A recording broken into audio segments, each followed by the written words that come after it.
आज हम आपके लिए बहुत ही बेहतरीन और यूनिक सी वीडियो को लेकर आए हैं।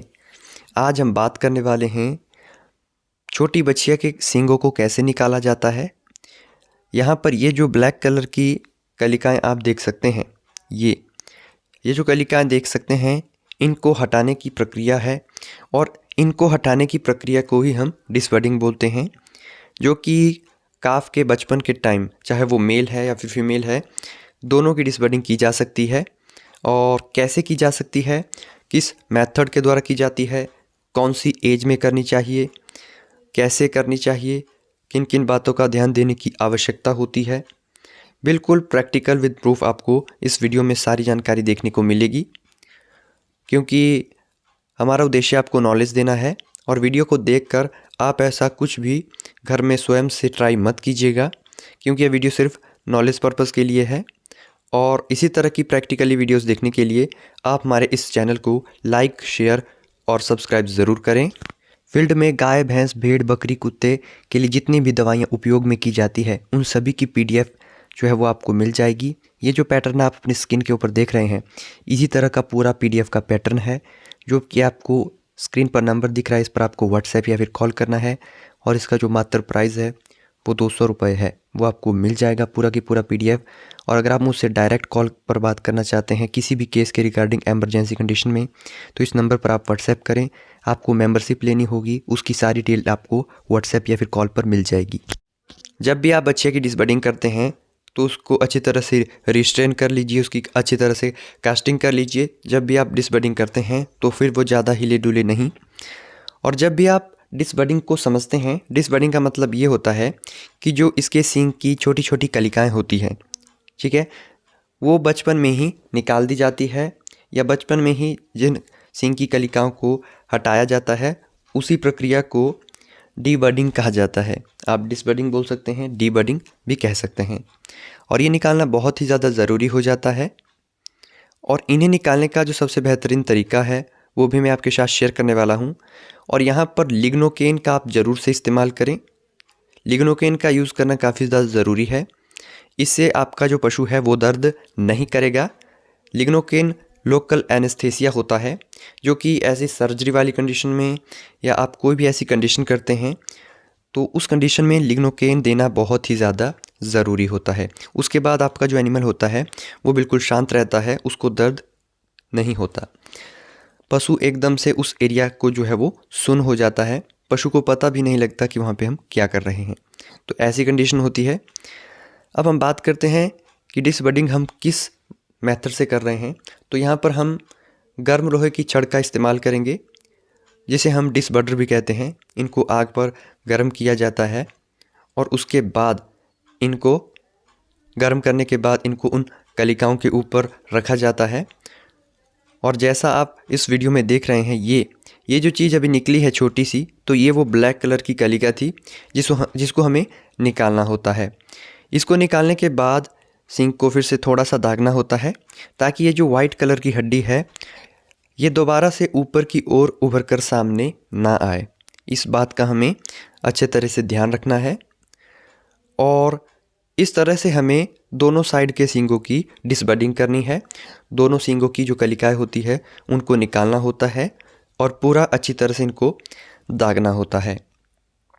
जब आप इनको अच्छी तरह से दागते हैं तो जब जो बच्चियाँ है वो बड़ी होगी तो दोबारा से इनके जो सींग होते हैं वो साइड से नहीं निकल पाते हैं, ठीक है। अगर आप अच्छी तरह से नहीं दागेंगे सींगों को तो जब ये 2 या 3 साल की होंगी तो साइड से छोटा सा सींग बाहर निकल के आ जाएगा। फिर आपके काम पर सवाल उठाया जाएगा कि आपने सही तरह से डिसबडिंग नहीं की थी।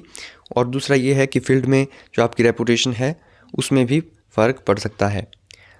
तो इस तरह से जो है डिसबडिंग का प्रोसेस है। बाकी हमें जो बड होता है उसको उन कलिकाओं के ऊपर रखना होता है और ऐसे राउंड में हिलाना होता है, और उसके बाद जो कलिका है वो बाहर निकल जाती है। बहुत ज़्यादा आपको ज़ोर लगाने की ज़रूरत नहीं होती है, बिल्कुल जेंटली तरीके से ही आपको इस तरह से वर्क करना है। बाकी डिसबडिंग करने के और भी मेथड होते हैं।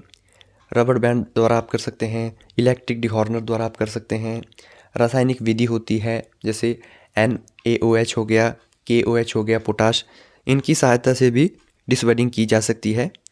काफ़ी सारे मेथड्स हैं डिसबडिंग करने के, तो आप फील्ड में जिस भी मेथड को यूज़ करते हैं कोई भी दिक्कत वाली बात नहीं है। तो ये जो मेथड है ये है हॉट आयरन मेथड, भौतिक विधि, जो कि गर्म लोहे की छड़ के द्वारा ही सींगों को निकाला जाता है। अब हम बात करते हैं कि सींगों को किस एज में एनिमल में निकाला जाता है। तो जब बछड़ा लगभग 10 दिन का हो जाता है पैदा होने के बाद, तो उस अंतराल में 10 से 15 दिन के बीच में बेहतरीन समय होता है, जो कि टेक्निकली भी है, फील्ड में भी यूज़ में लाया जाता है। और एक एक्चुअल टाइम जो है वो है जब बछड़ा 10 दिन का हो जाता है, 10 से 15 दिन का, तो उस समय में आप डिसबडिंग कर सकते हैं। दूसरी बात यहाँ पे ध्यान देने वाली ये है कि डिसबडिंग आपको तभी करनी है, सबसे पहले आपको चेकआउट करना है कि जो सींग की कलिकाएं हैं वो उभर रही है या फिर नहीं।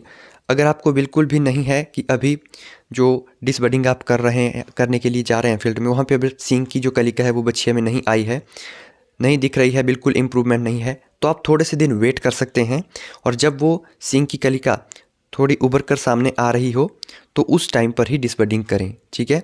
ऐसा नहीं है 10 डेज़ पर आप जा रहे हैं, वहाँ पर आपको जो सींगों का जो उभार है वो नहीं दिखाई दे रहा है और आप हर कहीं पे जो है वो हॉट आयरन लगा रहे हैं, तो ऐसा कदापि नहीं करना है।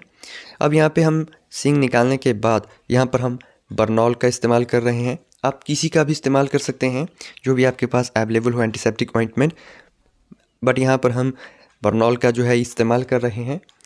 और डिसबडिंग करने के बाद बछिया को हो सके तो थोड़ा सा पानी पिला दीजिए, थोड़ा सा दूध पिला दीजिए, इससे इसको रिलैक्स मिलेगा।